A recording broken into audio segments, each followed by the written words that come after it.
Hello everyone, কেমন আছো তোমরা সবাই? আশা করি তোমরা সবাই বেশ ভালো আছো। আমরা ওখানে কিন্তু বেশ ভালো আছি।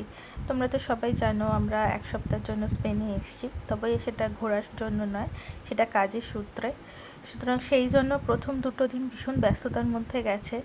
কনফারেন্সে প্রচুর সময় গেছে, যে কারণে আসা, সেখানে তো আগে অ্যাটেন্ড করতে হবে। তো সেই সকাল থেকে কনফারেন্স শুরু হয়েছে এবং শেষ হতে হতে প্রায় সন্ধে হয়ে যেত, মানে 7টা-8টা মতো বেজে যেত বাড়ি ফিরতে ফিরতে। এবং এটা ছিল কনফারেন্সের লাস্ট দিনের আগের দিন, যেদিনকে একটা গালা ডিনারের আয়োজন করেছিল অর্গানাইজিং কমিটি, মানে ইউসিএনসি। তো সপ্তর্ষি ওখানে গেছিলো, আমি ওখানে যাইনি। আমি নিজের সাথে কিছুটা সময় এই সমুদ্রের পাড়ে বসে কাটিয়েছিলাম। ভীষণ সুন্দর সূর্যাস্ত দেখেছি ওখানে বসে বসে, আমার খুব ভালো লেগেছে।